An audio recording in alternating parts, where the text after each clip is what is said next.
Бадник е еден од трите најголеми православни христијански празници кој обединува, сплотува, внесува радост и дух во сечи дом.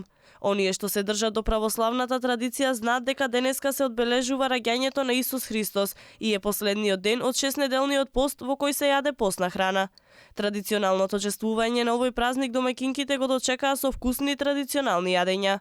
Се јаде пита со прас, посна сарма, риба и други видови храна без состојки од животинско потекло. Овој празник се одбележува и дома, но и во угостителските објекти. Лиле Миркова, како и секоја година, за Бадник подготви бесплатна богата трпеза и лепче со паричка за сите верници. Идејата е меѓусебно сплотување на луѓето обременети со низа проблеми.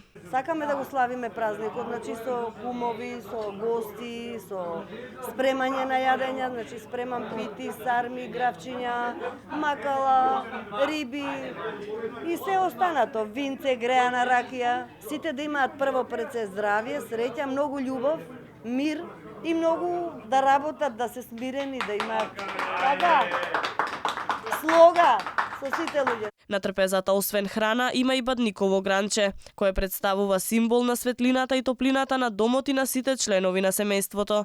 Откако денеска ќе им посакате среќа, здравје и љубов, не заборавајте утре на своите најблиски на сите верници што ги познавате да ги поздравите со пораката Христос се роди, пошто ќе добиете одговор на вистина се роди. Вака и сутрината се дочека Бадник. Верниците од тука ќе се упатат во своите домови, затоа што како што се вели, кај да си пред Божик дома да си. Среќни празници на сите.